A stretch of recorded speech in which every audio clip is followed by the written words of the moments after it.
അങ്ങനെ ബിഗ് ബോസിൽ ആദ്യമായി അഫ്സൽ എന്ന പേര് പുറത്തേക്ക് വന്നിരിക്കുകയാണ്. അതെ, ഭയങ്കരമായ ഒരു ട്വിസ്റ്റ്, വമ്പൻ ട്വിസ്റ്റ് നടന്നിരിക്കുകയാണ് ബിഗ് ബോസ് വീട്ടിനകത്ത്. ഇത് ഗെയിം അല്ല, ഇത് ജീവിതമാണ്. ആ ജീവിതം വെച്ചാണ് ഇപ്പൊ അവിടെ ഗെയിം കളിച്ചുകൊണ്ടിരിക്കുന്നത്. എന്തായിരിക്കും ജാസ്മിന്റെ ജീവിതത്തിൽ ഇനി സംഭവിക്കാൻ പോകുന്നത്? ജാസ്മിന്റെ ഗെയിമിൽ ഒരു മാസം കൂടിയുണ്ട്. ഇവിടെ ജീവിതമാണോ ഗെയിമാണോ വലുത്? സത്യം പറഞ്ഞാൽ ജീവിതമാണ് വലുത്. ജീവിതത്തിനെ ഒരിക്കലും ഗെയിമിന് വേണ്ടി നശിപ്പിക്കരുത്. നമുക്ക് നോക്കാം എന്തൊക്കെയാണ് നടന്നതെന്നുള്ളത്. പിന്നെ ടാസ്കിൽ എന്തൊക്കെയാണ് നടന്നത്, ടാസ്കിൽ ഗ്രൂപ്പുകൾ നടക്കുന്നുണ്ടോ, അൻസിബ എന്ന പേഴ്സണാലിറ്റിയെ കുറിച്ചും പറയാനുണ്ട്. എല്ലാവർക്കും നമസ്കാരം, ഞാൻ നിങ്ങളുടെ സ്വന്തം രേവതി. വീഡിയോ ആദ്യമായിട്ട് കാണാൻ ചാനൽ സബ്സ്ക്രൈബ് ചെയ്യണം, ലൈക്ക് ചെയ്യണം, കമന്റ് ചെയ്യണം.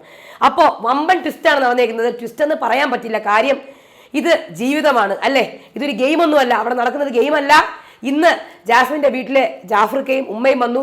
അതൊന്നും ഒരു ഗെയിമിന്റെ ഭാഗമല്ല, അതൊക്കെ ഒരു ജീവിതമാണ്. അവിടെ നടക്കുന്ന കാര്യങ്ങളെല്ലാം ജീവിതത്തോട് ബന്ധപ്പെട്ടാണ് ഇരിക്കുന്നത്. ഈ സീസൺ 6 ജാസ്മിന്റെ മായിട്ട് ബന്ധപ്പെട്ട എല്ലാ സംഭവങ്ങളും ജീവിതവുമായിട്ട് ബന്ധമുണ്ട്.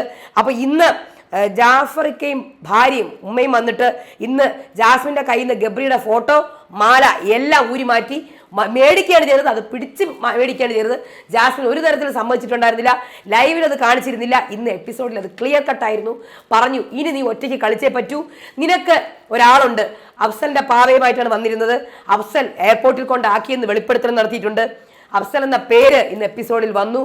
അത് കാരണം ഇന്ന് അത് മുന്നിലേക്ക് വന്നിരിക്കുകയാണ്. അഫ്സൽ കൂടെ ഉണ്ട് എന്നുള്ളത് നീ അഫ്സലിനെ ഓർക്കണം എന്നും പറഞ്ഞിട്ടുണ്ട്. നീ നോക്കേണ്ടത് ഇതല്ല, നീ നോക്കേണ്ടത് നമ്മുടെ ഫാമിലി ഫോട്ടോയാണ്. നിനക്ക് എന്തെങ്കിലും വിഷമം ഉണ്ടെങ്കിൽ ഇത് നോക്കുക എന്ന് പറഞ്ഞ് ജാസ്മിനെ തിരിച്ച് എങ്ങോട്ടേക്കാണോ റോങ് വഴിയിലേക്ക് പോയിക്കൊണ്ടിരുന്ന ജാസ്മിനെ തിരിച്ചു കൊണ്ടുവരികയാണ് ഇന്ന് ജാഫ്രിക്കയും ഉമ്മയും ചെയ്യുന്നത്. ഒരു അച്ഛൻ്റെ അമ്മയുടെ സൈഡിൽ നിന്ന് ഭാഗത്ത് നോക്കുമ്പോൾ 101% അവരുടെ കൂടെ നിന്നേ എനിക്ക് പറ്റത്തുള്ളൂ. കാര്യം ഏതൊരു അച്ഛനും അമ്മയും അത് മാത്രമേ ആഗ്രഹിക്കത്തുള്ളൂ. മകള് തെറ്റായ വഴിയിലൂടെ പോവാതെ നേർവഴിയിലേക്ക് കൊണ്ടുവരാനേ ഏത് അച്ഛനമ്മയും നോക്കത്തുള്ളൂ. അതുകൊണ്ട് തന്നെയാണ് ഞാനും അവരുടെ കൂടെ തന്നെയാണ്. എനിക്ക് അതിൻ്റെ കൂടെ ഒന്നും കൂടെ പറയാനുണ്ട്, ഇത് ഗെയിം അല്ല, ഗെയിമിൻ്റെ ഭാഗമല്ല, ഇതൊരു ജീവിതമാണ് ഇത്. പക്ഷേ ആ ജീവിതത്തിനെ ഗെയിമിലേക്ക് കൊണ്ടുവരുന്നത് എന്തിനാണ്? അതിൻ്റെ ആവശ്യമുണ്ടോ? സത്യം പറഞ്ഞാൽ അതിനെ അങ്ങ് വിട്ടേക്കുക, അതിനെ ഒന്നും ഇങ്ങോട്ടേക്ക് കൊണ്ടുവരേണ്ട ആവശ്യമില്ല. പക്ഷെ ഇതിനെ എന്ത് പറ്റി ഇങ്ങനെ ആയിപ്പോയി? ഈ ബിഗ് ബോസ് വീടും ഗെയിമും എല്ലാ ജീവിതമൊക്കെ കൂടി ഒന്നിച്ചായിപ്പോയി. അതുകൊണ്ടാണ് പുറത്തുള്ള അഫ്സലിൻ്റെ പേരും എല്ലാം വന്നത് ഇതിനകത്തേക്ക്. അപ്പോൾ എയർപോർട്ടിൽ കൊണ്ടുവിട്ട് എന്ന് പറഞ്ഞ ഒരു സംഭാഷണം വന്നു. അഫ്സൽ എയർപോർട്ടിൽ കൊണ്ടുവിട്ടു. അഫ്സലിനെ ഞാൻ ഓർക്കുന്നു, ഞാൻ എന്നോട് അന്വേഷണം പറയണം എന്ന് ജാസിൽ പറഞ്ഞു വിടുകയും ചെയ്തു. അപ്പോൾ എന്തായിരുന്നാലും ഒരു മാസം കൂടി ഇനി ഗെയിമിനുണ്ട്. ഇനി ഒരു മാസം, അവസാനത്തെ ആഴ്ചയല്ല, ഒരു മാസം കൂടി ഉള്ളത് കൊണ്ട് തന്നെ ഇനി ഒരുപാട് കാര്യങ്ങൾ ഇനിയും നടക്കും. പുറത്തും നടക്കും, അകത്തും നടക്കും. ഇതിനോടനുബന്ധിച്ച് ഒരുപാട് കാര്യങ്ങൾ നടക്കും. പക്ഷെ അവസാനം എനിക്കൊരു കാര്യമേ പറയാനുള്ളൂ, ഇത് ജീവിതമാണ്. അത് ഒന്നേ ഉള്ളൂ. അത് ഇങ്ങനെ വെറുതെ ഇട്ട് കളിക്കാനുള്ളതല്ല. അതുകൊണ്ട് പുറത്ത് വന്ന ശേഷം ഉചിതമായ തീരുമാനങ്ങൾ എടുക്കുക. അത് അവരെ വഴിക്ക് വിട്ടേക്കുക എന്നാണ് എനിക്ക് നിങ്ങളോടും പറയാനുള്ളത്. ജാസ്മിനെയും വീട്ടുകാരെയും അവരുടെ വഴിക്ക് വിട്ടേക്കാം. പക്ഷേ നിലവിൽ ഇത് ഗെയിമിനകത്ത് ഭാഗമായി പോയി. അത് നമുക്കൊന്നും ചെയ്യാൻ പറ്റത്തില്ല. അപ്പം അതുകൊണ്ട് തന്നെ അത് പ്രേക്ഷകർ സംസാരിക്കും, നമുക്കൊരിക്കലും മാറ്റി നിർത്താനും പറ്റത്തില്ല. കാര്യം ജാസ്മിൻ തന്നെയാണ് ഇതെല്ലാം എടുത്തിട്ടത്. ഇതെല്ലാം എടുത്തു കൊണ്ടുവന്നതും ഇട്ടതും ഉത്തരവാദിയും എല്ലാം ജാസ്മിനാണ്. അപ്പോൾ അതുകൊണ്ട് തന്നെ ഇതൊക്കെ നമ്മൾ പ്രേക്ഷകർ സംസാരിക്കുക തന്നെ ചെയ്യേണ്ടി വരും. അപ്പം ഇത് ഇപ്പോൾ ഇങ്ങനെ നിൽക്കുകയാണ്. ബാക്കി നിങ്ങൾ ഒരു മാസം കൂടിയുണ്ട്. ഇനി ഈ ഒരു മാസത്തിൽ പല കാര്യങ്ങളും നടക്കാം, പല കാര്യങ്ങളും. ഓക്കെ, അതേ എനിക്ക് പറയാനുള്ളൂ. ഇത് ഫുൾ സ്റ്റോപ്പ് ആയിട്ടില്ല, എൻഡ് ആയിട്ടില്ല. ഇനി അടുത്ത് റസ്മിൻ്റെ വീട്ടുകാർ വന്നായിരുന്നു. നീ പഴയതുപോലെ കളിക്കുന്നില്ല, നിന്റെ ഫ്രണ്ടും ഇമോഷൻസ് ഒക്കെ പിടിച്ചുകൊണ്ടിരിക്കുകയാണ്. കുറച്ച് പേരോട് മാത്രമാണ്, ജിൻഡോയോടൊക്കെ മാത്രമാണ് ദേഷ്യം കാണിക്കുന്നത്. അപ്പോൾ റസ്മിൻ, ജിൻഡോയോട് മാത്രം. പിന്നെ അയാൾ ഇവിടെ ചെയ്തു കൂട്ടിയത് എന്തൊക്കെയാണ്? ജിൻഡോ ഇവിടെ റസ്മിൻ്റെ അനിയനോട് മാപ്പൊക്കെ ചോദിക്കുന്നുണ്ട്, മറ്റേ ഏരിയ പറഞ്ഞില്ലേ. പിന്നെ അതുപോലെ തന്നെ റസ്മിൻ സോറി ചോദിക്കുന്നുണ്ട് ജാസ്മിൻ്റെ അടുത്ത്. സോറി ഒന്നും പറയണ്ട. അങ്ങനെ രണ്ടുപേരുടെയും മാതാപിതാക്കൾ വന്നിട്ട് പോവുകയാണ്. ടാസ്കിനകത്ത് ഓർക്കാപ്പുറം ടാസ്ക് 6ാമത്തെ ടാസ്ക്കാണ്. അടുത്ത ആഴ്ച ഈ ടാസ്ക് കണ്ടിന്യൂ ചെയ്യുന്നു. അങ്ങനെയാണെങ്കിൽ ഈ ഗ്രൂപ്പ് മാറത്തില്ല എന്നാണ് തോന്നുന്നത്. ഒരു പിടിയുമില്ല. 2 ആഴ്ച ഈ ടാസ്ക് ഉണ്ടെന്നാണ് പറയുന്നത്. എന്നാൽ എവിക്ഷൻ നടക്കുകയും ചെയ്യും. 2 പേരെന്തായാലും പുറത്താവും നാളെ വന്നിട്ട്. പക്ഷേ ടിക്കറ്റ് ഫിനാലെ ബോണസിന് വേണ്ടിയിട്ട് ഇവർ കളിക്കുകയാണ്. ഇവർക്ക് ആഗ്രഹം, ഇവർ ഒരു ഗ്രൂപ്പൊക്കെ കളി നടക്കുന്നുണ്ട് ഇതിനകത്ത്. ഇവർക്ക് ആഗ്രഹം ടിക്കറ്റ് ഫിനാലെ ബോണസ് ടോപ്പ് 5ലേക്ക് സാധ്യതയുള്ളവർക്ക് കിട്ടണം എന്നാണ്. താഴെയുള്ളവർക്ക് കിട്ടണം എന്ന് അവർക്ക് ആഗ്രഹമില്ല. പിന്നെ ഇവരുടെ ഇടയിൽ ഒരു ഗ്രൂപ്പ് നടക്കുന്നുണ്ട്, ഒരു ഗ്രൂപ്പ് കളി. സായി, സിജോ, നന്ദന, അഭിഷേക്, ഇതൊരു വലിയ ഗ്രൂപ്പാണ്. ഈ ഗ്രൂപ്പ് അവർ തമ്മിലൊരു ബോണ്ടുണ്ട്. ആ ബോണ്ടിൽ നന്ദനയ്ക്ക് മണി ബോക്സ് കിട്ടണമെന്നും എല്ലാവരും മാറിക്കൊടുക്കണമെന്നും അങ്ങനെയുള്ള പ്ലാനിങ് ഒക്കെ നടക്കുന്നുണ്ട്. അതിൻ്റെ കൂടെ തന്നെ ഇവർ ഈ ഗ്രൂപ്പിലേക്ക് ജിൻഡോയിനെ പെടുത്താൻ നോക്കുന്നുണ്ട്. അടുത്ത ക്യാപ്റ്റൻസി വേണ്ടി ജിൻഡോ പുറകെ നടക്കുന്നുണ്ട്, എനിക്ക് അടുത്ത ക്യാപ്റ്റൻ ആവണം. അത് മിക്കവാറും നാളെ നോർമൽ ഡേ ആണെന്നാണ് പറഞ്ഞിരിക്കുന്നത്, ഡ്രൈ ഡേ അല്ല. അതായത് ഇന്ന് കഴിഞ്ഞത് നാളെ ലൈവിൽ കാണുന്നത് നോർമൽ ഡേ അല്ല, നോർമൽ ഡേ ആണെന്നാണ്. അപ്പോൾ അതിന് ക്യാപ്റ്റൻസി ഉണ്ടാവുമോ? അങ്ങനെയാണെങ്കിൽ ജിൻഡോ ക്യാപ്റ്റൻസിക്ക് വേണ്ടി പുറകെ നടക്കുക. അപ്പം അവരുടെ അടുത്ത് ഈ സിജോയും സായും ഒക്കെ പറഞ്ഞു ഓക്കെ അണ്ണാ നോക്കാം എന്ന് പറഞ്ഞിട്ട് അഭിഷേകൊക്കെ പറയുന്നുണ്ട് ഇല്ല അയാൾക്ക് ക്യാപ്റ്റൻസി കൊടുക്കണ്ട, അയാൾ നോമിനേഷനിൽ വരണം എന്നൊക്കെ പറയുന്നുണ്ട്. അപ്പോൾ അങ്ങനത്തെ പ്ലാനിങ്ങും പ്ലോട്ടിംഗ് ഒക്കെ ഈ ഗ്രൂപ്പിനകത്ത് നടക്കുന്നുണ്ട്. ജിൻഡോനെയും അർജുനെയും ജാസ്മിനെയൊക്കെ ഈ ഗ്രൂപ്പിലേക്ക് ഇട്ടിട്ടുണ്ട്. പക്ഷെ അവരെയൊക്കെ സ്ട്രോങ് കണ്ടസ്റ്റന്റ് ആയതുകൊണ്ട് ഇട്ടിരിക്കണമെന്നേ ഉള്ളൂ. പക്ഷെ ഒരു ഗ്രൂപ്പുണ്ട്, സിജോ സായി ഗ്രൂപ്പാണ് നന്ദന, അതൊരു ഗ്രൂപ്പാണ്. നന്ദനയാണെങ്കിൽ ഫുള്ളി ലോക്ക്ഡ് ആണ്. സായി സിജോയും പറയുന്നത് മാത്രമേ നന്ദന കേൾക്കുന്നുള്ളൂ. ആ മണി ബോക്സിൽ നന്ദനയെ ലോക്ക് ചെയ്തവർ രണ്ടുപേരും വെച്ചേക്കെയാണ്.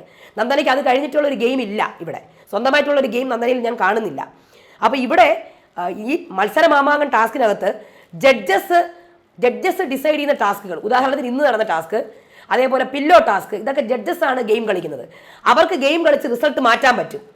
അങ്ങനത്തെ ടാസ്കുകളിലൊക്കെ അവർ ഗെയിം കളിക്കുന്നുണ്ട്. അത് കൂടാതെ ഈ സോപ്പിന്റെ ടാസ്ക്, സോപ്പ് പതപ്പിച്ച് തീർക്കുന്ന ടാസ്ക്, അതേപോലെ പയ്യന്റെ വാല്യൂ, ഇതൊക്കെ നമുക്ക് കാണാൻ പറ്റുന്ന നേരിട്ട് റിസൾട്ട് അറിയുന്ന ടാസ്കുകളാണ് നേരെ തന്നെ. അതിലൊന്നും ഇവർക്ക് ചെയ്യാൻ പറ്റില്ല. ഇവർക്ക് കളിക്കാൻ പറ്റുന്നത് ഇതുപോലെ ജഡ്ജസ് കളിക്കാൻ പറ്റുന്ന ടാസ്കിലാണ്. അതുപോലത്തെ ടാസ്ക് ആയിരുന്നു ഇന്ന് നടന്നത്, ഓർക്കാപ്പുറം ടാസ്ക്. ഈ ടാസ്കിനകത്ത് സത്യം പറഞ്ഞാൽ ജിൻഡോയ്ക്കാണ് ആദ്യം ബിഗ് ബോസ് കൊടുത്തത് അവസരം. കാര്യം ജിൻഡോ ആണ് കളി തുടങ്ങുന്നത് ബിഗ് ബോസിന് അറിയാം. ജിൻഡോ ഇവിടെ കളിച്ചു, 14 പോയിന്റാണ് നെക്സ്റ്റ് ടീമിന് കൊടുത്തത്. നെക്സ്റ്റ് ടീമിന്റെ ആളാണ് ജിൻഡോയുടെ ടീമിന്റെ ആളാണ് ജഡ്ജ് ചെയ്യാൻ നിന്നത് അഭിഷേക് എന്ത് ചെയ്തു, ഒരെണ്ണം മനഃപൂർവ്വം റിജക്ട് ചെയ്ത് വെച്ചിട്ട് 12 പോയിന്റ് കൊടുത്തു. അങ്ങനെ അവർ സെക്കൻഡ് എത്തി. ഇതൊക്കെ ഗെയിമാണ് കേട്ടാ. അത് കഴിഞ്ഞ് അൻസിബ ഇവിടെ ഗെയിം കളിച്ചില്ല, ലിബറലായിട്ട് നിന്നിട്ട് 11 പോയിന്റ് കൊടുത്തു. ആ ഒരെണ്ണം 11 പോയിന്റ് ഒരെണ്ണം എക്സ്ട്രാ കൊടുത്തു അങ്ങ്, കാര്യം ഞാൻ കുഴപ്പമില്ലാന്ന് വെച്ചത്. അഭിഷേക് അവസാനം സായി 9 പോയിന്റും കൊടുത്തു. അങ്ങനെ ഇപ്പം ഇവിടെ നെക്സ്റ്റ് ടീമാണ് ഒന്നാമത് നിൽക്കുന്നത്, ജാസ്മിൻ്റെ അർജുൻ്റെ ടീം 13 പോയിന്റ്, തൊട്ട് താഴെ ടണലിൻ്റെ ടീം 12 പോയിന്റ്, ഡെന്ന് മൂന്നാമത് നിൽക്കാൻ 10 പോയിന്റ്, ഏറ്റവും താഴെ പീപ്പിൾസ് ടീമാണ്. ഈ പീപ്പിൾസ് ടീമിനകത്ത് ശ്രീതുവും അൻസിബയും നോറയാണ്. ആ 3 പേരെ ആർക്കും വേണ്ട അവിടെ. അതിനകത്ത് ഋഷി ഉണ്ടായിരുന്നെങ്കിൽ ആ ടീമിന് ഇമ്പോർട്ടൻസ് കിട്ടുമായിരുന്നു. ആ ടീമിന് ഇപ്പോൾ ഇമ്പോർട്ടൻസ് ഇല്ല. അതുകൊണ്ട് പിന്നെ ആ ടീമിൻ്റെ പെർഫോമൻസും ഡൗൺ ആണ്. കാര്യം അവിടെ ഋഷി അവിടെ നിന്ന് മാറിയത് ആ ടീമിൻ്റെ വലിയൊരു നഷ്ടമാണ്. ഋഷി അതിനകത്ത് ഉണ്ടായിരുന്നെങ്കിൽ ആ ടീമിനൊരു സൗണ്ട് ഉണ്ടാവുമായിരുന്നു, അല്ലെങ്കിൽ കുറച്ചും കൂടെ കളിക്കാൻ അവർക്ക് പറ്റുമായിരുന്നു. അപ്പോൾ ഇതാണ് നിലവിൽ ഗെയിം പൊക്കോണ്ടിരിക്കുന്നത്. അതിനകത്തൊരു ഗെയിം കളി നടക്കുന്നുണ്ട്, ഒരു ഗ്രൂപ്പ് കളി നടക്കുന്നുണ്ട്. ഇനി അടുത്തത് സായിയുടെ ഗെയിം. ഇന്ന് അപ്സര പറഞ്ഞു, സായി ചേട്ടൻ വെറുതെ ഇവിടുന്ന് പോണം എന്ന് പറഞ്ഞുകൊണ്ടിരിക്കുകയല്ലേ. അപ്പോൾ സായിയുടെ വായിൽ നിന്നൊരു കാര്യം വന്നു, അപ്സരെ നീ നാളെ പോവുകയാണെങ്കിൽ ഞാൻ നിനക്ക് വരാൻ ഞാൻ പൊക്കോളാം. അപ്സര ഡേഞ്ചർ സോണിൽ നിൽക്കുകയാണ്. അപ്സര വല്ലതും എണീറ്റ് പറഞ്ഞു കഴിഞ്ഞാൽ എന്ത് ചെയ്യും? ഇന്ന് എപ്പിസോഡിൽ ഇത് കാണിക്കുകയും ചെയ്തു സായി പറഞ്ഞത്. പിന്നെ സായി പറഞ്ഞു അങ്ങനെ എനിക്ക് പോകണം എന്ന് പറഞ്ഞ് ഞാൻ ഇരിക്കുകയാണെങ്കിൽ 3 പ്രാവശ്യം ഞാൻ കൺവെൻഷൻ റൂമിൽ പറയില്ല എനിക്ക് പോകണമെന്ന്. അപ്പോൾ സായിക്ക് പോകണം എന്ന് തന്നെയാണ്, എന്നാൽ കളിക്കുന്നുമുണ്ട്. സത്യം പറഞ്ഞാൽ വളരെ കൺഫ്യൂസ്ഡ് ആയിട്ടുള്ള ഒരു ഗെയിമറാണ് സായി, പ്രേക്ഷകരെ കൺഫ്യൂസ് ആക്കുന്നുണ്ട്. ഇനി ഋഷി അൻസിബയും പറഞ്ഞു ക്ലൂ കിട്ടിയോന്ന്. അപ്പോൾ അൻസിബ പറഞ്ഞു എൻ്റെ അമ്മ പറഞ്ഞായിരുന്നു പെട്ടി എടുക്കണ്ടാന്ന്. അപ്പോൾ ഋഷി പറഞ്ഞു അങ്ങനെ പെട്ടി എടുക്കണ്ടെങ്കിൽ നീ ഭയങ്കര കളിക്കാരിയാണ്. ഇന്ന് എനിക്ക് അൻസിബയുടെ കാര്യം പറയാനുണ്ട്. അവസാനം ഫാമിലി വീക്ക് കഴിഞ്ഞു. ഈ ജാസ്മിൻ്റെയും കൂടെ കയറിയിട്ട് പറയാമെന്ന് വെച്ചു ഈ അൻസിബയുടെ കാര്യം. ജാസ്മിനെയാണ് അൻസിബ ഏറ്റവും കൂടുതൽ ആ വീട്ടിൽ ഇഷ്ടപ്പെടാത്തൊരു വ്യക്തി. നമുക്ക് എല്ലാവരെയും ഇഷ്ടപ്പെടണമെന്നില്ല, നമുക്ക് എല്ലാവരും ഇഷ്ടം എന്ന് പറയുന്നത് ഏറ്റവും വലിയ കള്ളമാണ്. നമ്മുടെ ഉള്ളിൽ ഒരുപാട് പോസിറ്റീവ്സും നെഗറ്റീവ്സും ഉണ്ട്. നമ്മൾ മറ്റുള്ളവരെ കുറിച്ച് നമുക്ക് ദേഷ്യം തോന്നുന്ന കാര്യങ്ങളൊക്കെ പറയും. അതുപോലെ തന്നെയാണ് അൻസിബയ്ക്ക് ഇഷ്ടമില്ലാത്തവരെ കുറിച്ച് അൻസിബ പറഞ്ഞിട്ടുണ്ട്. അൻസിബയിൽ ഒരുപാട് നെഗറ്റീവ്സ് ഉണ്ട്. പക്ഷേ ഈ ഒരാഴ്ച അൻസിബ അനാലിസിസ് ചെയ്തപ്പോൾ അൻസിബയ്ക്ക് ഇഷ്ടപ്പെടാത്ത ആൾക്കാരുടെ ഫാമിലി പോലും വീട്ടിൽ വന്നപ്പോൾ പോലും അൻസിബ അവരെ ട്രീറ്റ് ചെയ്ത രീതി വളരെ നല്ലതാണ്. ഇതൊരു പേഴ്സണാലിറ്റി ഗെയിം ഷോയാണ്. ഇതിനകത്ത് ടാസ്ക് മാത്രമല്ല, ഗെയിം മാത്രമല്ല ഉള്ളത്, നമ്മുടെ വ്യക്തിത്വം കൂടി പ്രേക്ഷകരെ കാണിക്കുന്ന അനലൈസ് ചെയ്യുന്ന ഒരു ഷോയാണ്. അതുകൊണ്ട് അൻസിബയുടെ വ്യക്തിത്വം, ആ ഒരു പേഴ്സണാലിറ്റി ഇന്ന് നമുക്ക് നമ്മുടെ മുന്നിൽ വന്നിരിക്കുകയാണ്. എല്ലാ പാരൻസിനെയും അൻസിബയ്ക്ക് ഇഷ്ടമില്ലാത്തവരുടെ കൂടി ഈക്വലി ലൈവിൽ നമുക്ക് കൃത്യമായിട്ട് കാണാൻ കഴിയും. അത് അൻസിബ ഈക്വലി നല്ല രീതിയിലാണ് അവരെ ട്രീറ്റ് ചെയ്തത്. അത് നല്ലൊരു പേഴ്സണാലിറ്റി, അൻസിബയുടെ പോസിറ്റീവ് പേഴ്സണാലിറ്റിയാണ് നമുക്ക് കാണാൻ സാധിച്ചത്. ഇത് വ്യക്തിത്വ ഷോയും കൂടി ആയതുകൊണ്ടാണ് ഞാനിത് എടുത്തു പറഞ്ഞത്. അൻസിബയ്ക്ക് പ്രത്യേകിച്ച് വലിയ ഗെയിമൊന്നുമില്ല, മുന്നിൽ വരുന്ന കാര്യങ്ങൾ കളിച്ച് പോകുന്നതല്ലാണ്ട് വേറൊരു ഗെയിം പ്ലാനുകളോ ഒന്നുമില്ല. അൻസിബയ്ക്ക് തോന്നുന്ന കാര്യം അൻസിബ പറയും, അത് നെഗറ്റീവ് ആണെങ്കിൽ കൂടി അത് തുറന്ന് പറയും. പക്ഷേ അൻസിബ ഇന്ന് ഈ ആഴ്ച ഫാമിലി വീക്കിൽ അൻസിബ നിന്ന രീതി, അൻസിബയുടെ വ്യക്തിത്വം, പേഴ്സണാലിറ്റി, പോസിറ്റീവ്നെസ് എല്ലാം വളരെ നല്ല രീതിയിലാണ് പ്രകടമാക്കിയിരിക്കുന്നത്. ഇനി നമുക്ക് നേരെ എപ്പിസോഡിലേക്ക് പോകാം. മെയ് 19 ചൂളമടിച്ച് മോർണിംഗ് സോങ് ആണ്. അടിച്ചു കടിച്ചു നടക്കും ചോലക്കുയിലിനു കല്യാണം. ഒരു ഡോർ തുറക്കുകയാണ്. അപ്പോൾ എന്ന് പറഞ്ഞ് ജാസ്മിൻ കെട്ടിപ്പിടിക്കണം. നോക്കുമ്പോൾ പാവ, അഫ്സലിന്റെ പാവ. ഇതെങ്ങനെ ഈ പാവ എന്തൊക്കെയോ ട്വിസ്റ്റുമായിട്ടാണ് വരുന്നത്. 15 മിനിറ്റ് ഉമ്മയെ കെട്ടിപ്പിടിച്ചു, 15 മിനിറ്റ് വാപ്പേനെ കെട്ടിപ്പിടിച്ചു. അത് കഴിഞ്ഞിട്ട് ഈ ഉമ്മ ഗിഫ്റ്റ് കൊടുക്കുന്നു. ഓ ഈ പാവ വീട്ടിലുള്ളതല്ലേ. അപ്പോൾ വാപ്പ ജാഫർക്ക, ഓ ഇല്ലാത്ത കാര്യം തരാം, ദാ പുതിയ മാല, ഇനി ഇവിടെ നിടങ്ങണത് വരെ ഇത് കിടക്കണം കേട്ടാ, ശരി എന്ന് പറയുന്നു. അത് കഴിഞ്ഞിട്ട് ജാഫർക്ക ബാ, അപ്പോൾ വീട്ടിലുള്ള എല്ലാവരെയും പരിചയപ്പെടുന്നു. നോറ മക്കളെ ഉറങ്ങിപ്പോയല്ലേ. അത് കഴിഞ്ഞ് ഋഷി, എങ്ങനെയുണ്ട് ആരോഗ്യമൊക്കെ? കുഴപ്പമൊന്നുമില്ല, 2 ബ്ലോക്ക് ഉണ്ടായിരുന്നു, ആൻജിയോപ്ലാസ്റ്റി ചെയ്തു, ഇനി അടുത്ത മാസം പോകണം ആശുപത്രിക്ക്. അത് കഴിഞ്ഞ് സ്നാക്സ് ഒക്കെ കൊണ്ടുവന്നിട്ടുണ്ട്, മീൻ കച്ചവടക്കാരനാണ്, മീൻ അച്ചാറുണ്ട്, ഓ സൂപ്പർ. അത് കഴിഞ്ഞ് ബിഗ് ബോസ് സ്വാഗതം ചെയ്യുന്നു 2 പേരെയും. അത് കഴിഞ്ഞിട്ട് ജാഫറും ഉമ്മയും ജാസ്മിൻ്റെ അടുത്തേക്ക് പോകും, ജാഫർക്കയും ഉമ്മയും ജാസ്മിൻ്റെ അടുത്തേക്ക് പോവുകയാണ്. അപ്പോൾ ജാഫർക്ക്, എന്തുണ്ട് മോളെ വിശേഷം? എൻ്റെ കൂടെ ഒരു വാണിങ്ങും കൂടെ കിട്ടി, അതും കൂടെ പറയാൻ മറന്നുപോയി, വാണിങ്ങും കിട്ടി. എന്തുണ്ട് മോളെ വിശേഷം? സായി കുറേ കാര്യങ്ങളൊക്കെ പറഞ്ഞ് അത്ത, അതൊന്നും നീ കണക്കിലാക്കണം, നീ അതൊന്നും കണ്ടില്ലേ. അല്ല, എനിക്ക് നീ മക്കളെ നമ്മുടെ കാര്യം മാത്രം നീ ആലോചിച്ചാൽ മതി, നിനക്ക് വിഷമം വരുമ്പോൾ നീ നമ്മളെ ഓർക്കണം, വേറെ ഒറ്റൊരുത്തരെ നീ ഓർത്തു പോകരുത്. നീ കരയല് മക്കളെ, നീ ഒറ്റയ്ക്ക് നിന്ന് വേണം കളിക്കാൻ കേട്ടാ, കുറേ കാര്യം പറയാനുണ്ട് അത്ത. അതൊക്കെ പോട്ട്, പക്ഷെ നീ അഫ്സലിനെ ഓർക്കണം, അഫ്സലാണ് നമ്മളിവിടെ കൊണ്ടുവിട്ടത്, ദിയേനും ഉണ്ടായിരുന്നു അവരുടെ കൂടെ. എനിക്ക് കുറേ കാര്യം നിന്നോട് പറയാനുണ്ട് അത്ത, എനിക്കും ഒരുപാട് കാര്യം പറയാനുണ്ട്. നീ ഒരു കാര്യം ചെയ്യ്, ആദ്യം പറയണതിന് മുന്നേ നീ ആ മാല ഇങ്ങോട്ട് വീഴും. അയ്യോ പറ്റത്തില്ല അത്ത, പറ്റത്തില്ല അത്ത, ഇവിടെ ഗബ്രി അതാണ് ഈ മാല. ഇല്ല മക്കള്, മാല ഊര്. ഈ ഗബ്രി കാരണം മനുഷ്യന് വീട്ടിൽ ഇരിക്കപ്പുറതിയില്ല, 24 മണിക്കൂർ ഞാൻ ഏറലാണ്. മക്കൾ മാല ഊര്. അയ്യോ അത്ത പറ്റത്തില്ല. അല്ല മക്കളെ, ഇത് ഗെയിമാണ്, ഈ ഗെയിം ഇവിടെ നിന്ന് ഇറങ്ങിക്കഴിഞ്ഞാൽ ഈ ഗെയിം വിടണം കേട്ടോ. മക്കൾ ഊരിത്താ, ഇത് ഞാൻ കൺഫെഷൻ റൂമിൽ കൊണ്ട് വെക്കട്ടെ, വേറെ ഒരെണ്ണം കൂടെ ഉള്ള അവൻ്റെ ഫോട്ടോ ചിരിച്ചോണ്ടിരിക്കണം, അതും കൂടെ കണ്ടുപിടിക്കണം, എവിടെയോ ഉണ്ട്. മക്കൾ ഇത് ഊരി. അത്ത ഞാനൊന്ന് പറയട്ടെ. ഇല്ല മക്കൾ കെട്ടിപ്പിടിച്ചോ, പക്ഷെ കൂടുതലൊന്നും പറയണ്ട. അല്ല ഗെയിം, മക്കളെ പുറത്ത് ജീവിതമുണ്ട്, നമ്മളെല്ലാവരും മക്കളുടെ ഈ ഗെയിമിനെ ഗെയിമായിട്ടാണ് കാണുന്നത്. അപ്പം അല്ലാത്ത എനിക്ക് കുറേ കാര്യങ്ങൾ എനിക്ക് ആകെ കൂടെയുള്ള ഇല്ല. മക്കൾ ഒരു കാര്യം ചെയ്യുക, മക്കൾ ഈ ഒരു ധൈര്യത്തിന് വേണ്ടിയിട്ട് ബാപ്പേനെ ഓർക്കണം, ഉമ്മേനെ ഓർക്കണം കേട്ടാ. മക്കൾ ഊരിക്ക് നല്ല മനസ്സോടെ പണ്ടാരം വരുന്നുണ്ട്. അയ്യോ കയ്യിലെടുത്ത് വെക്കട്ട്, എന്തൊരാശ്വാസം, ഇനി ഇതും കാണിച്ചിട്ടുള്ള ഇതുണ്ടാവത്തില്ല പ്രഹസനം. ഇനി അടുത്തത് ഫോട്ടോയാണ്. ബാ മക്കളെ ധൈര്യമായിട്ടിരിക്കട്ടാ. ഇനി നമുക്ക് മക്കൾ പാപ്പയ്ക്ക് ഒതുക്കുന്ന കാണിച്ച വീട്, ആ ഫോട്ടോ കണ്ടുപിടിക്കണം. ബാ ഹോം ടൂർ ഒന്ന് കാണിച്ചാ, ബാ ഓരോന്ന് കാണിച്ചു തരാം. ബാബാ ഇതാണ് അപ്പ എൻ്റെ റൂം, ഇവിടത്തേക്ക് തന്നെ ഞാൻ വന്നിരിക്കണത്. കണ്ട നമ്മുടെ ഫോട്ടോ ഇരിക്കണ കണ്ട, ഫാമിലി ഫോട്ടോ, ഇതാണ് എടുത്തു വെച്ച് നോക്കേണ്ടത്. നെയ്മേ ഉള്ള എപ്പിസോഡിനകത്ത് അവൻ്റെ ഫോട്ടോ എടുത്ത് വെച്ച് കരയണം, നമ്മുടെ ഫോട്ടോ അവസാനം കാണിക്കും. മക്കളെ ഈ ഫോട്ടോ വേണം മക്കൾ നോക്കാൻ. അല്ല അവൻ്റെ ഫോട്ടോ എവിടെ ദേണ്ടിരിക്കുന്നു ചിരിച്ചോണ്ട്, ഗബ്രിയുടെ ഫോട്ടോ ഇങ്ങനെ ഇരിക്കുന്നുണ്ടേ. മക്കൾ വാ, മക്കൾ അഫ്സലിനെ ഓർക്കണം, നമ്മളെ ഓർക്കണം, എല്ലാവരെയും ഓർക്കണം കേട്ടാ. അത്രേ ഉള്ളൂ. അപ്പം ഈ ഫോട്ടോയും കൂടെ വാപ്പ ഇങ്ങ് എടുക്കുകയാണ്. അയ്യോ അതെടുക്കല്ലേ വാപ്പ, അതെടുക്കല്ലേ, അതാണ് എൻ്റെ ആകെയുള്ള കണ്ടന്റ്, എടുക്കല്ലേ. കണ്ടൻ്റൊക്കെ നീ വേറെ ഉണ്ടാക്കിക്കോ, തക്കാലം വേറെ ആൾക്കാരെ ഉണ്ടാക്കിക്കോ. നീ ഇവിടെ ഇത് നിൻ്റെ കണ്ടന്റ് വേണ്ട, ഇതിങ്ങ് തന്നേക്കോ. ചിരിച്ചോണ്ടിരിക്കണം ഫോട്ടോ ഇതാ. എന്തൊരാശ്വാസം അതും കൈ കിട്ടിയപ്പം. അയ്യോ വാ, എൻ്റെ ആകെയുള്ള അത്തയ്ക്ക് പറഞ്ഞ അത്ത വേറെ രീതിയിലൊന്നും എടുക്കരുത്, വേറെ സെൻസ് മക്കളെ, വേറെ ഒരു സെൻസിൽ ഞാൻ എടുത്തില്ല, ജെന്യുവിനായിട്ടേ എടുത്തുള്ളൂ. അപ്പം ഉമ്മ ഒറ്റപ്പെടുമ്പോൾ ഉമ്മയുടെ മുഖം, അത്തയുടെ മുഖം, വേറെ ഒരു മുഖം നിനക്ക് വേണ്ട മക്കളെ. അപ്പം എല്ലാവരോടും ഇല്ല മക്കളെ, എല്ലാത്തിനും നല്ലത്, മോളുടെ നല്ലതിന് മാത്രമേ ഉമ്മ പറയുള്ളൂ. എനിക്കറിയാം ഉമ്മ. അപ്പോൾ ക്യാമറ നോക്കിയിട്ടാ ജാഫർക്ക, ഒരു കാര്യം ചെയ്യ് ബിഗ് ബോസേ, ഈ സാധനവും 2 മാസമായിട്ട് തലവേദനയായിരുന്നു, ഈ 2 സാധനവും ഞാൻ കൺഫെഷൻ റൂമിലേക്ക് എന്നെ വിളിക്ക്. അത് കഴിഞ്ഞിട്ട് ഇവിടെ എല്ലാവരും എന്നെ ഒറ്റപ്പെടുത്തിയപ്പം ഈ ഒരു കൈ മാത്രമായിരുന്നു ഉമ്മ താങ്ങ്. ആ കൈ പോയല്ല മക്കളെ. അല്ല നിങ്ങൾ പുറത്തല്ലേ, അവനും പുറത്ത് തന്നെ അല്ലേ, അപ്പം നീ ഇനി അവനെ ആർക്കൊന്നും വേണ്ട കേട്ടാ. അപ്പം ഋഷിയും ജാഫർക്കയും കൂടെ നന്നായി കേട്ടാ ഋഷി. പിന്നല്ലാണ്ട് ഗെയിം കളിച്ച് എല്ലാവരും പുറത്ത് വന്നിട്ട് എല്ലാവരും ഒന്നിച്ച് നിൽക്കാൻ നോക്ക്. അത് കഴിഞ്ഞ് ജാസ്മിനും ഉമ്മ മക്കൾ വിന്നാകണം കേട്ടാ. ഇപ്പോൾ എൻ്റെ മാലയും ഫോട്ടോയും തരത്തില്ല മക്കളെ, പുറത്തൊരു ജീവിതമുണ്ട് മക്കൾക്ക് കേട്ടാ. വിഷമം ഉണ്ടെങ്കിൽ ഉമ്മയെ മാത്രം ആലോചിക്കുക, 24 മണിക്കൂർ ഉമ്മ ഇവിടെ കണ്ടുകൊണ്ടിരിക്കുന്നുണ്ട്. അപ്പം ജാഫർക്ക, മോളെ റസ്മിനെ ഒരു കാര്യത്തിന് നീ വിഷമിക്കണ്ട, എനിക്കൊരു പ്രശ്നവും കേട്ടാ. മനിഞ്ഞാന്ന് ഒരു പ്രശ്നം ഉണ്ടായി, യൂട്യൂബേഴ്സ് അവറ്റകൾ പറഞ്ഞുണ്ടാക്കിയത് എൻ്റെ അപ്സര എൻ്റെ മോൾ അടിച്ച് മോള് പുറത്തായെന്ന്. ഒന്നും നടന്നില്ല, അവന്മാരുടെ പ്ലാൻ, യൂട്യൂബേഴ്സിൻ്റെ പ്ലാൻ നടന്നില്ല. ജാഫർ കൺഫെഷൻ റൂമിലേക്ക് വരൂ. അപ്പോൾ അവിടെ വീട്ടിലിരിക്കണവർ ഞാൻ അടിച്ചെന്ന എപ്പോൾ, അപ്പം ജാസ്മിൻ ഞാനെപ്പോൾ അടിച്ച്, അപ്സര എന്നെ അടിച്ചെന്ന എപ്പോൾ.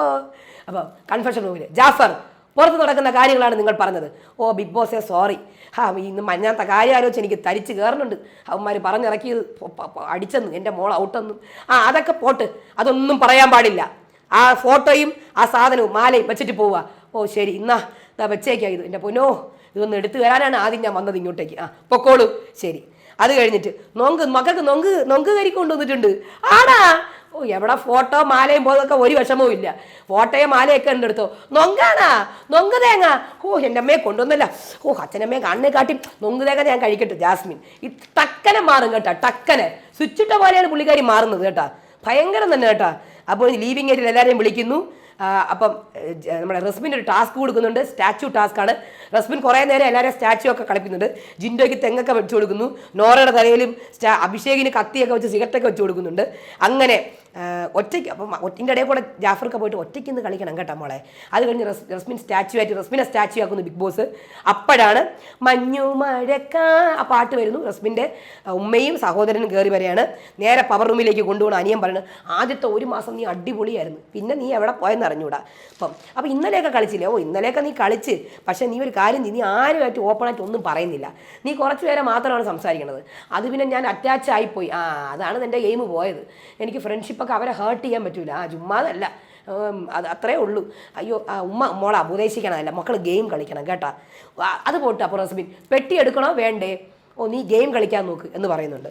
അത് കഴിഞ്ഞ് ഉമ്മയും ജാസ്മിനും പിന്നെയും മക്കളെ നീ മുടിയൊക്കെ ഇങ്ങനെ കെട്ടി വെക്കണം, പിന്നെ കറിക്ക് രുചി നോക്കണത് ഇങ്ങനെ എടുത്തിട്ട് ഇടത്തേ കൈ വേണ്ട, ഇനി അത് വല്ലതും പറഞ്ഞാലേ വലത്തേ കയ്യിൽ വെച്ച് നോക്കണം കേട്ടാ. ഓ ഉമ്മ എന്തിനു പറയണത്? ഞാൻ വീട്ടിനകത്ത് അടുക്കളയിൽ വല്ലതും കയറുമോ? അടുക്കള എന്തെന്ന് പോലും ഞാൻ കണ്ടിട്ടില്ല. നിങ്ങൾ എന്തെങ്കിലും അവിടെ വെക്കണമെന്ന് പോലും എനിക്ക് അറിഞ്ഞുകൂടാ. അതുകൊണ്ടാണ് എനിക്ക് പറ്റുന്നത്. എന്തായാലും നിങ്ങൾ എനിക്ക് വല്ല പഠിപ്പിച്ചു തന്നിട്ടുണ്ടാ? മോളെ നീ സമാധാനിക്ക്. നീക്ക് അടുക്കളയിൽ ചായ വെക്കാൻ പോലും അറിയത്തില്ലെന്ന് അമ്മയ്ക്കറിയാം. പിന്നെ അതുകൊണ്ടൊക്കെയാണ് ഇത് പറ്റിയത്. നീ അടുക്കളയിൽ വല്ലപ്പോഴും കയറണമായിരുന്നു. ഓ എന്തൊരു പറയേ, ഇവിടെ ആൾക്കാർക്ക് പിന്നെ ഇപ്പം ഞാൻ ഉണ്ടാക്കണൊക്കെ ഇപ്പം ഇഷ്ടമാണ് കേട്ടാ. ശരി. അത് കഴിഞ്ഞിട്ട് റസ്മിൻ ഇവിടെ ഇന്നലെ മണിച്ചേട്ടൻ്റെ പാട്ടായിരുന്നു ഉമ്മ, അതുകൊണ്ട് ഞാൻ വിചാരിച്ചു നിങ്ങളായിരിക്കുന്നു. എവളോട് ഞാൻ പറഞ്ഞു ജാസ്മിൻ്റെ മറ്റേ മീനിൻ്റെ പാട്ട് കേട്ടപ്പോൾ ഇവളുടെ വാപ്പയായിരിക്കുന്നു. അപ്പോൾ ജാസ്മിൻ കയറി വരുന്നത്. ഇതാണ് ഉമ്മ ജാസ്മിൻ. ജാസ്മിൻ ദാ കൈ കൊടുക്കുന്നുണ്ടേ.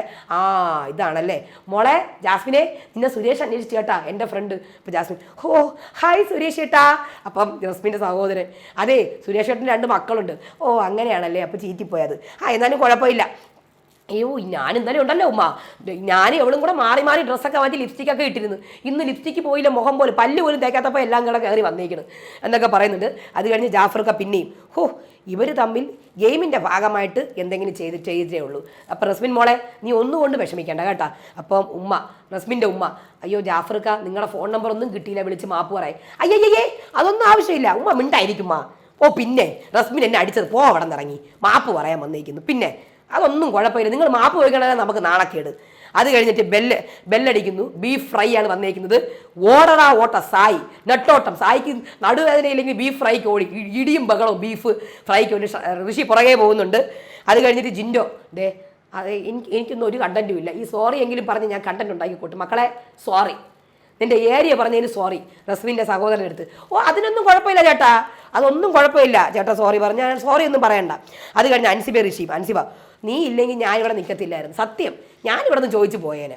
അത് കഴിഞ്ഞ് ജാസ്മിനും റസ്മിനും കുട്ടിക്കാലം തൊട്ടേ കുട്ടിക്കാലം തൊട്ട് ഇങ്ങനെ തന്നെയാണ് നമ്മുടെ ജീവിതാനുഭവം പങ്കുവെക്കണം എന്നുള്ള രീതിയിൽ കുട്ടിക്കാലം തൊട്ടുള്ള ജീവിതാനുഭവം പങ്കുവെക്കാനാണ് ടാസ്ക് വന്നിരിക്കുന്നത്. അപ്പോൾ രണ്ടുപേരുടെ വീട്ടുകാർ തെറ്റിപ്പോയി കേട്ടോ, എനിക്ക് സോറി.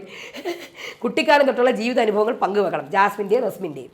അപ്പോൾ അത് രണ്ടുപേരുടെ ഉമ്മമാരും ബാപ്പമാരും ബാപ്പയും ഉമ്മയും ബാപ്പയും റസ്മിൻ്റെ വീട്ടുകാരും കൂടെ സംസാരിക്കുന്നുണ്ട്. അത് കഴിഞ്ഞിട്ട് സായി അഭിഷേകും പുറത്തിരുന്നിട്ട് ഈ കുരുവി നമ്മുടെ കുയിൽ ഇവിടെ തന്നെ ഉണ്ടാവുമോ? ചിലപ്പോൾ ബിഗ് ബോസിൻ്റെ കുയിലായിരിക്കും, എന്ത് കണ്ടന്റ് ബിഗ് ബോസ് കാണിക്കുന്നത്. അത് കഴിഞ്ഞ് ജാസ്മിൻ ഉമ്മ കുടുംബശ്രീയിൽ പോകാനുണ്ടാ?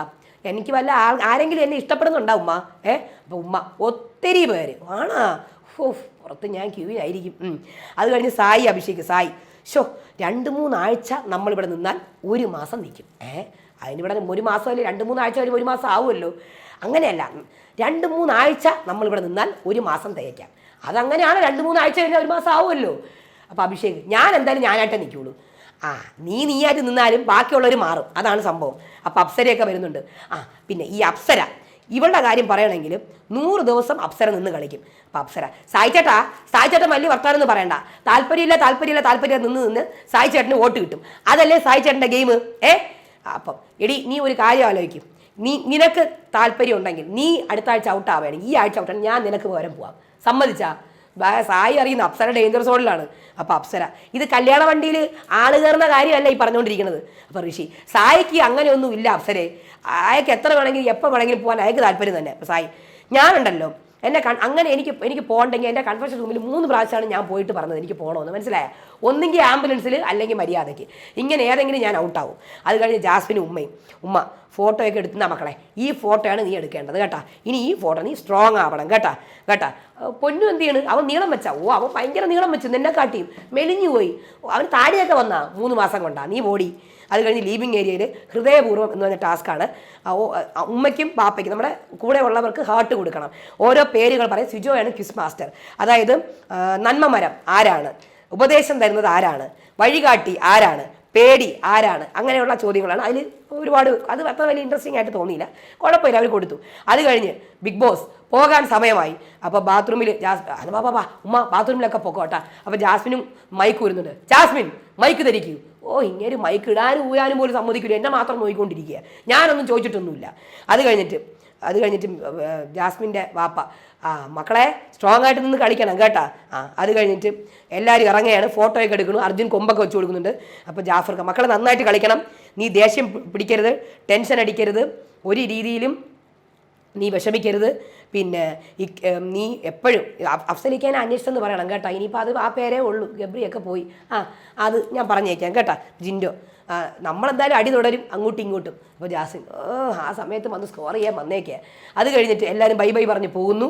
അത് കഴിഞ്ഞ് റസ്മിനും ജാസ്മിനും എനിക്കിപ്പോൾ ഒന്നും തോന്നുന്നില്ല, ഒരു സങ്കടവും ഇല്ല. അപ്പോൾ റസ്മിൻ എനിക്കും ഒരു കുഴപ്പമൊന്നുമില്ല, പിന്നെ എൻ്റെ എല്ലാം എടുത്തുകൊണ്ട് പോയിടി, എല്ലാ സാധനങ്ങളും. അത് അവസാനം പറയണം കേട്ടോ. അത് കഴിഞ്ഞിട്ട് ജാസ്മിൻ എന്തെങ്കിലും ക്ലൂ കിട്ടിയാ? എനിക്കെന്തോന്ന് ക്ലൂ കിട്ടാൻ, അഭിപ്രായം പറയാനുള്ളത് തുറന്ന് പറയാൻ പറഞ്ഞു, അത്രയേ ഉള്ളൂ. പിന്നെ ബാക്ക് ടു ട്രാക്ക്, ഞാനിപ്പോൾ ബാക്കായടി. അതിൻ്റെ കൂടെ ഋഷി അൻസിബ ഉമ്മ പറഞ്ഞ് എന്നോട് പെട്ടി എടുക്കണ്ടെന്ന്. അപ്പോൾ ഋഷി അയ്യോ അത് ഭയങ്കര കാര്യമാണ്, പെട്ടി എടുക്കണ്ടെന്ന് പറഞ്ഞാൽ നീ വലിയ സംഭവമായിരിക്കും, അത്രയേ ഉള്ളൂ. എന്തായാലും നമ്മുടെ ഫാമിലി വന്നിട്ടാണ് ഇത്രയും കൂടുതൽ ഏറ്റവും കൂടുതൽ ഒന്നിച്ചിരുന്ന് സംസാരിച്ചത്. അത് കഴിഞ്ഞ് ജാസ്മിനും അഭിഷേകും അനക്കെന്ത് ക്ലൂ കിട്ടി? അഭിഷേക് നല്ലത് കിട്ടി, അത്രയേ ഉള്ളൂ, വേറെ ക്ലൂ ഒന്നും കിട്ടിയിട്ടില്ല. ബോട്ടിൽ കൊണ്ടുപോയോടി? ഇല്ല, അതിവിടെ വെച്ചിട്ടുണ്ട്, അതെടുത്ത് വെച്ച് കരയിലെന്ന് പ്രത്യേകം പാപ്പ പറഞ്ഞിട്ടുണ്ട്. പിന്നെ ഗബ്രിക്ക് വിഷമം കാണും ഇതൊക്കെ കണ്ടുകൊണ്ടിരിക്കുമ്പോൾ. പക്ഷെ നീ മാറി കേട്ടാ, ആദ്യത്തെ നീയും ഇപ്പോഴത്തെ നീയും കറക്റ്റാണ്. അത് കഴിഞ്ഞ് റസ്മിനും അപ്സരയും ജാസ്മിനും. റസ്മിൻ എൻ്റെ അനിയൻ വന്നിട്ട് പറയണേ ജിൻ്റപ്പൻ എവിടെയെന്ന്. എന്തൊരു സ്നേഹം, നീ എന്തിന് ജിൻ്റപ്പനെ മാത്രം വഴക്ക് പറയുന്നതെന്ന്. എനിക്കങ്ങോട്ട് തരിച്ച് കയറി ജിൻ്റപ്പൻ ശരിക്കും ഉള്ളതൊക്കെ കണ്ടിട്ടില്ലെന്ന് ഞാൻ ചോദിച്ചു. അപ്പോൾ അവൻ പറയണം നീ ജിൻ്റപ്പൻ എന്തിന് വഴക്ക് പറഞ്ഞതെന്ന്. അപ്പോൾ അപ്സര അപ്പോൾ ജാസ്മിൻ നിങ്ങൾക്ക് വല്ലതും തോന്നിയാൽ നിങ്ങളുടെ അടുത്ത് വല്ലതും പറഞ്ഞു ജിൻ്റപ്പനെ കുറിച്ച്? എൻ്റെ അടുത്ത് പറഞ്ഞില്ല, എൻ്റെ അമ്മ പറഞ്ഞ് ജിൻ്റപ്പനായിട്ടുള്ള ഡാൻസൊക്കെ കളിക്കണമെന്ന് പറഞ്ഞ്. ജിൻ്റപ്പനാണ് ഇവിടെ താരമായിട്ട് നിൽക്കണത്. അത് കഴിഞ്ഞ ശേഷം ടാസ്ക് 6ാമത്തെ ടാസ്ക് പറയാണ് ഓർക്കാപ്പുറത്ത്. അതായത് ഗാർഡൻ ഏരിയയിൽ ജിംബാൾ വെച്ചിട്ടുണ്ട്, അത് മുതുകിൽ വെക്കണം, തിരിഞ്ഞ് നിൽക്കണം, എന്നിട്ട് ആ ബോൾ ഇങ്ങനെ വെച്ച് തുണികളെടുത്ത് മടക്കി അടുക്കി വെക്കണം കേട്ടോ. അതാണ് സംഭവം. ആദ്യത്തെ 3 വട്ടം ബോളിന് താഴെ വീഴാം, കുഴപ്പമില്ല. അപ്പോൾ ആദ്യത്തെ ബസറിൽ തുടങ്ങണം, 2ാമത്തെ ബസറിൽ നിങ്ങൾ തിരിയണം. അപ്പോൾ അങ്ങനെ ഡെൻ ടീമിൽ നിന്ന് റസ്മിനും നന്ദനയും ജഡ്ജ് ജിൻഡോ, ടണൽ ടീമിൽ നിന്ന് സിജോയും അപ്സരയും ജഡ്ജ് സായി, നെസ്റ്റ് ടീമിൽ നിന്ന് അർജുനും ജാസ്മിനും ജഡ്ജ് അഭിഷേക്, പീപ്പിൾ ടീമിൽ നിന്ന് നോറയും ശ്രീതും ജഡ്ജ് അൻസിബ. അങ്ങനെ അവരുടെ ഒരു ജഡ്ജ്. അങ്ങനെ സ്റ്റാർട്ട് ചെയ്യുകയാണ്. സ്റ്റാർട്ട് ചെയ്യുമ്പം ആദ്യത്തെ റൗണ്ട്. അപ്പോൾ പീപ്പിൾസ് റൗണ്ട്.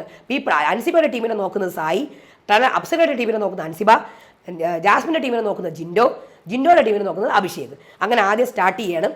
ആദ്യം തന്നെ സിജോയുടെ കൈ ഈ ബോളിൽ തട്ടുന്നുണ്ട്, അത് അൻസിബയാണ് നോക്കേണ്ടിയിരുന്നത്, ആരും നോക്കിയിട്ടില്ല. അപ്പോൾ നമുക്ക് ഇവിടെ നിന്ന് കുറ്റം പറയാൻ പറ്റത്തില്ല. അപ്പോൾ അപ്സര ഇവിടെ ബോളിൻ്റെ പൊസിഷൻ, അപ്സരയുടെ ടീം ഭയങ്കര ടെൻഷൻ, നേരെ നിൽക്ക് എന്ന് പറഞ്ഞു കൊണ്ടിടുന്നു. അങ്ങനെ ആദ്യത്തെ റൗണ്ട് അവസാനിക്കുന്നു. അത് കഴിഞ്ഞ് 2ാമത്തെ റൗണ്ടിൽ ഒരു വസ്ത്രം മാത്രമേ എടുത്തുകൊണ്ട് വരാൻ പറ്റുള്ളൂ എന്ന് പറയുന്നു. അങ്ങനെ 2ാമത്തെ റൗണ്ടിൽ ജാസ്മിൻ്റെയും അർജുൻ്റെയും കയ്യിൽ നിന്ന് ബോൾ വീഴുന്നു, പക്ഷേ 3 പ്രാവശ്യം വീഴാമല്ലോ. അങ്ങനെ ജിൻഡോ വരുന്നുണ്ട്, 14 പോയിന്റ്, 14 ഡ്രസ്സാണ് ജിൻഡോ അവർക്ക് ഇത് കൊടുക്കുന്നത്. അത് കഴിഞ്ഞിട്ട് അൻസിബ 11 ഡ്രസ്സ് ഇതാക്കുന്നു, അപ്പീൽ ചെയ്യുന്നു. റസ്മിൻ്റെത് അഭിഷേകാണ് നോക്കാൻ പറ്റുന്നത്, 12 ഡ്രസ്സാണ്. സായിക്ക് 9. അങ്ങനെ നെക്സ്റ്റ് ടീമാണ് ജയിച്ചേക്കണത്, അവർക്ക് 3 പോയിന്റ്. ഡെൻ ടീം 2ാമത്, അവർക്ക് 2 പോയിന്റ്. ടണൽ ടീം 3ാമത്, അവർക്ക് 1 പോയിന്റ്. പീപ്പിൾസ് ടീമിന് പോയിന്റ് ഒന്നുമില്ല. അങ്ങനെ പോയിന്റ് നിലയിൽ നെക്സ്റ്റ് ടീം ടണൽ ടീമിന് 1 പോയിന്റ് ഹെഡാണ്, മുന്നിലായി. അങ്ങനെ അവർ ആ ടാസ്ക് ജയിക്കുന്നു. അത് കഴിഞ്ഞ ശേഷം ഇവിടെ നാളത്തെ ലാലേട്ടൻ്റെ പ്രോഗ്രാമിലോട്ടുള്ള ഡിസ്കഷൻ. അത് കഴിഞ്ഞ് ജാസ്മിനും റസ്മിനും കൂടെ കെട്ടിപ്പിടിച്ച് കിടക്കുകയാണ്. കൂടെ അഫ്സലിൻ്റെ പാവയുണ്ട്.